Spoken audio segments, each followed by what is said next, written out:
Hi అండి, అందరికీ నమస్కారం. Welcome to my channel. ఆయుర్వేదం అంటే ఏమిటి? ఆయు అంటే జీవితం, వేదం అంటే జ్ఞానం.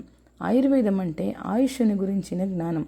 ఆయుర్వేదం అనేది మన శరీరం, మనస్సు, ఇంద్రియాలు, ఆత్మ ఇవి అన్ని సమతుల్యంగా ఉండే విధంగా జీవించే మార్గాన్ని బోధించే భారతీయ శాస్త్రం.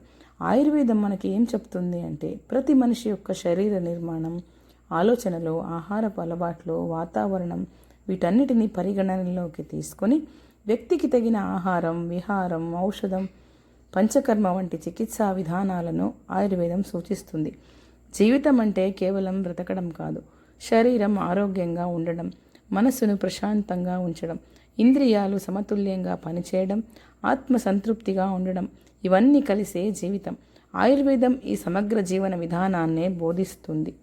ఆయుర్వేదం సూచించే మూల సూత్రం సమగ్ర ఆహారం, విహారం, ఆలోచనలు ఇవే ఆరోగ్యానికి మూలం.